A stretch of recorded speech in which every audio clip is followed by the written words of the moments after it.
Well, thanks so much for doing this, and yeah, congratulations on your set in Gender Agenda, which is hilarious.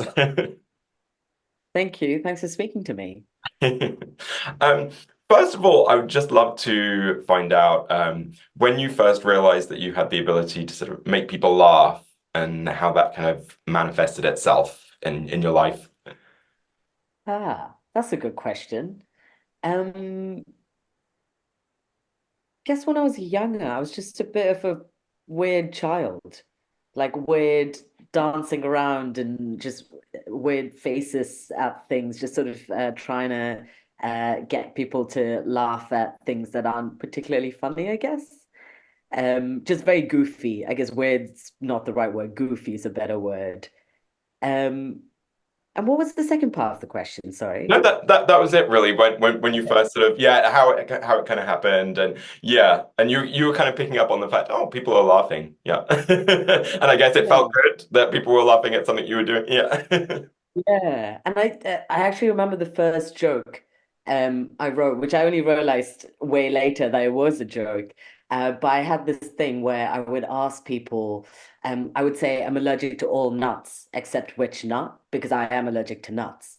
And people would go through all the different sorts of nuts that exist. And then I'd be like, haha, it's donut. And I still remember as like a 5, 6 year old doing the joke and people laughing. And yeah. I hadn't thought about that in years. Thank you. A good joke. And it's your own joke, not one you got out of a cracker or anything. So Yeah. Or maybe I did. I don't know. I don't know where I got it from, but I used it all the time. So um but before stand up, you were involved in theatre and a performance artist, which you still are. But so how did stand up come about? What was the sort of draw? What led you to stand up? yeah, I always made work that had comedy in it. It was funny. But I'd never really considered stand-up or even considered myself a comedian of any sort. And I think that's mainly because I didn't really see people like me doing it. It wasn't a thing that I thought I could do or I was doing. Um, but I started working with a bunch of comedians, including Zoe Coombs, who Hannah works with often as well. And I guess I just realized that actually what I was doing was comedy and it was stand-up.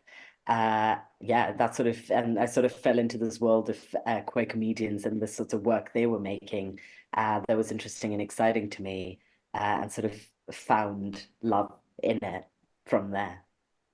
And I believe you got to know Hannah before this special came about. Is that right? Can you give me a bit of an insight into that? Yeah. Yeah, that was so through Zoe, who so I'd was in a show that and wrote a little bit of a show called Wild Boar that Zoe and two other artists were making. And I think I met we did the show in Melbourne in maybe 2015 or 16 or 14, I can't remember. And Hannah came to see it, which is when I first met Hannah. But then over the years our paths have sort of crossed in performance comedy worlds. Yeah. And did seeing what Hannah was doing with their comedy influence or inspire you in any way? Yeah, absolutely. So the first two comedians' work, or even I would say the first two comedy shows I went to was Zoe Koomsma's show and Hannah's show, which is when I was like, hold on, this is a thing where people do, and there's a queer audience for it, and it's not sort of policed in the way that I thought it might be otherwise. So I was definitely influenced by both of their work and what they were doing, and it was sort of like eye-opening because I didn't really know it was out there until that point. And what was your reaction when the chance came to be involved in this show in Hannah Gadsby's Gender Agenda? Um, Terrified, but also excited. I think my first reaction was, "Oh no, how am I going to do this?" Because I'm not a gigging comedian, so I don't necessarily like do the clubs. I've got like a set like jokes sets that I do in I guess more in like queer cabaret spaces and in like a performance art or like a theater context. So I was a bit nervous about how some of my work would translate. But it was really good because Hannah and Jenny sort of helped me work out what parts of my work and my voice sort of translate to a very sort of stand-up scenario, um, which is really helpful because I think I've got like we had I've got this thing I do with a dick mic where it's like a packer dildo, but it's a mic through it. And we sort of I was like, well, how do I get like aspects of this other thing that I do into this very short, like very pure stand-up set? And we did play with it, but in the end we were like, actually, this is a different thing that I'm doing in this instance which is quite helpful. And I actually think it was a good call because there's things that work in different spaces, and yeah, I mean, who knows? It could have worked, but also it might not have. Well, it's nice that you had that support and creative input. It sounds like a good collaboration in a way. Yeah. Yeah. And what was it like performing on this bill with seven genderqueer comedians? And I understand that you kind of spent about a week together as you were preparing it and and obviously performing it too.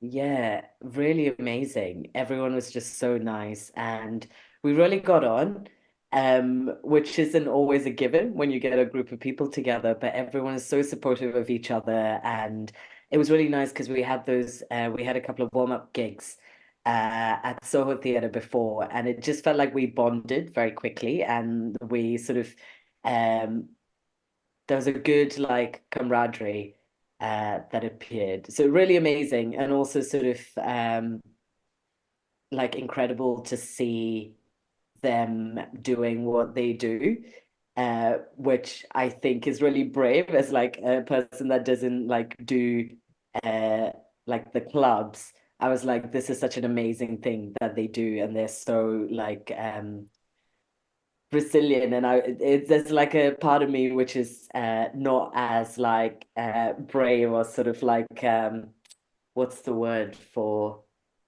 uh headstrong to deal with some of like the environments that uh a comedy comes with otherwise.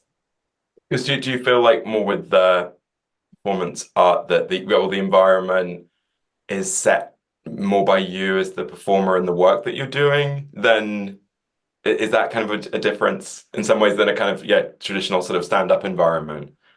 Yeah, I think the audiences are different. They do overlap, but they are different. And I think there's a different in comedy clubs, often the expectation is a very specific thing.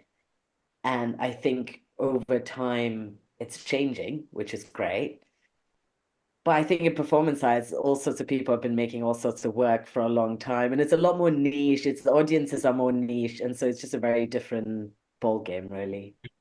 And this isn't your first sort of Netflix experience because you were in the writers' room on Sex Education too. What was that experience like? That was on the final season, right? Yeah, that's right. Season 4.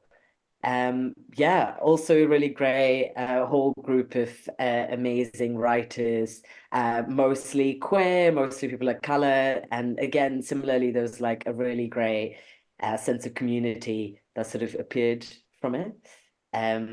Yeah, And folks will be able to see Sperm Donors Wanted on the Still Watching Netflix YouTube account, that's fun. um, Yeah, I which basically work for Netflix at this point. well, as we're talking about this special, I thought we touch on those things because then that also, if people watch the documentary, they'll be able to see all about your recent show that you did at the end of 2023, first trimester, Yeah.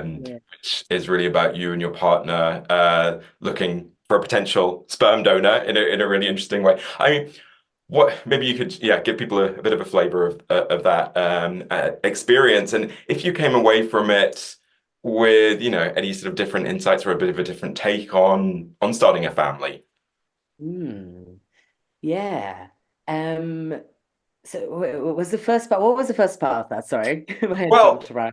yes, I mean maybe you could just briefly sum up what you were doing, and then also now now it's been a few months. Like, do you feel like you came away from it with maybe a different take or some different insights on starting a family? Hmm. So the show really sort of came about because me and my partner were both trans and we wanted to have a baby. And we were looking on lots of different sperm donor websites and sort of very quickly realized that one, there was a real lack of sperm in a lot of places, and that two, that all of the information that you got were things that we like didn't care about, or like physical things like height and eye color, and weirdly about like PhDs, whether people had PhDs or not, and that was sort of like the main criteria. And as sort of like a passing comment, I was like, oh, I want to be like so great if we could speak to lots of people and like really sort of understand what sort of person this person might be, because if not like now, this person is in some form going to be a part of our lives or our future child's life. And I was like, it would make more sense to know that this person is like a nice person and, sort of aligns with what we might want from life. And that sort of like passing comment is what became the show where I sit on stage and every 10 minutes, a different person sits across from me. And I ask them a bunch of questions to try and work out what sort of person they might be. What I've learned from it, quite a lot. I think every time I do the show, um, my mind changes, and so does my partner's on lots of different things. Sperm Donors Wanted was the run we did in London, but we went to New Zealand since, and we're going to Copenhagen next. And actually, the context in which the show exists is so different in each place because the laws that sort of surround queer people and trans people, and also your rights as a parent or your rights as a sperm donor differ. So actually, it's wild trying to make sense of the show in that context, but also make sense of what it means if we were to find a sperm donor in all these different places. And depending on the sort of person they might be, our rights as parents completely change. Um, but also, I guess the thing that um I've really changed my mind about is the idea of queer families and how it's really not, it's there's no one way.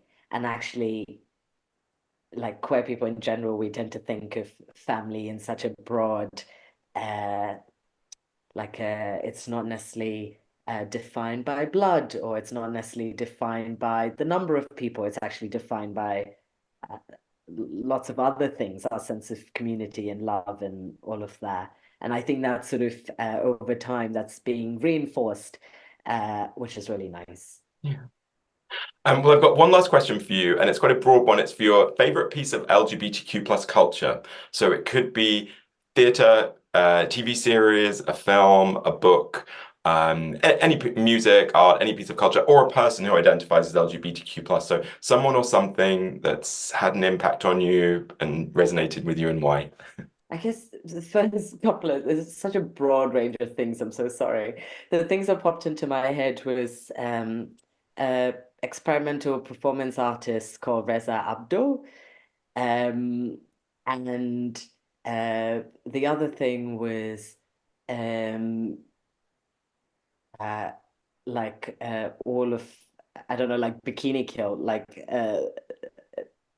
I don't know, yeah, weird. Sorry, I'm jumping around. I'm like one too And many things. why do you think those two things came to mind? I think they're just things that are like part of me, or things that I've like grown up being influenced by. And then the third thing was Margaret Cho. I don't know. This is such a random range of things. I'm sorry. Well, no, Margaret Cho came up yesterday when I was talking to somebody too, so that's nice. To Yeah. to Jes Tom. Oh, yeah. Oh, that's nice. Yeah, I can see how we might both say that. Yeah, so we ended in the same place, so that's great. Well, Krishna, Yeah. thanks so much. Great to chat with you, and congratulations again on this special. Thank you. So nice to meet you.